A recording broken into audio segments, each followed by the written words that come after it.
តារាចម្រៀងក្នុងចិត្តនេះខ្ញុំនេះបងខ្ញុំ អូខេតខ្ញុំសួរមុន អូខេ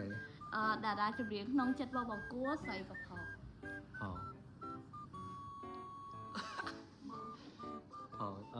ចុះតារាចម្រៀងបាយស្អីក៏ផង ស្រី ស្រីអូខេ តារាចម្រៀងបងបាត់ដែលល្បីជាងគេមានចំណងជើងអីគេ អូសួរចាំអត់ដឹងបាត់អីក៏ល្បីជាងគេហ៎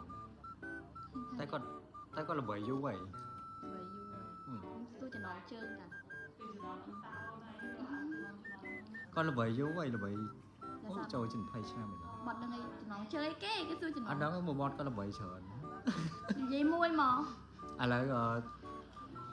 មិនស្អីក៏ផងតារាចម្រៀងហ្នឹងគាត់ល្បីយូរហើយឬក៏លក្ខណៈថាទំតែល្បី គាត់ល្បីយូរហើយអាចហៅថាគាត់ជើងចាស់តែឥឡូវគាត់អត់សល់ណា អត់សូវមកទេហើយស្អី ស្អី អូខេ ចុះតារាចម្រៀងបងមានគ្រួសារនៅ មានហើយ ហើយអូ មិនមកសំនួរ បីអី តារាចម្រៀងហ្នឹងគាត់ចូលចិត្តច្រៀងបែបអីកំសត់ឬក៏សប្បាយ everything everything តារាចម្រៀងរបស់បងមានកូនគាត់មានគ្រួសារហើយគាត់មានកូនហើយកូនគាត់ចំនួន3នាក់ត្រូវអត់ ចាំមិនដឹងគាត់កូនម៉ាន តែដឹងថា តែគាត់មានកូនហើយ គាត់អូខេ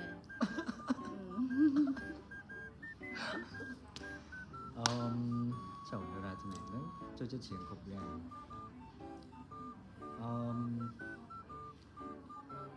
មិនទៅសួរគេទៀតហើយចុះឥឡូវគាត់តារាចម្រៀងហ្នឹងមិនទៅសួរគេទៀតមើលសមបាន2minuitទៀតចូលធ្វើម៉េចមើលនៅស្អីចូលចិត្តច្រៀងគ្រប់យ៉ាងហើយល្បីយូរហើយចុះគាត់នៅផលិតកម្មអី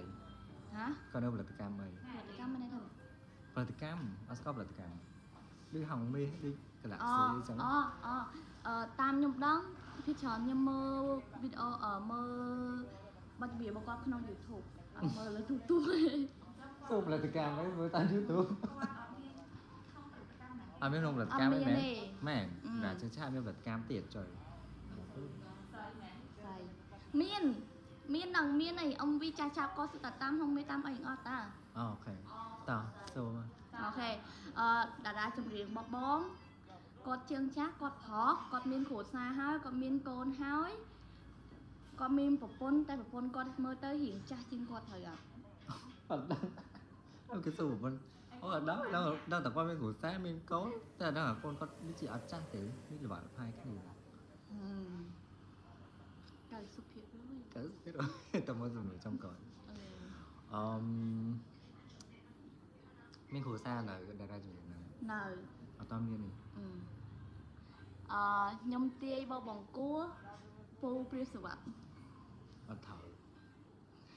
ពេជ្រសូលីកា ខ ណាគេ យូរី អូយយូរីអូស្អីណា យូរី យូរីងាប់ បាត់ចាស់ទឹកដងគាត់ទាមិនបែរថាខ្ញុំពេជ្រសូលីកាខ្ញុំចង់ថាគាត់អត់មានគ្រួសារទេ កាមេរ៉ាសេរីមុនអូខេតើ អូមិនថាកាមេរ៉ាសេរីមុន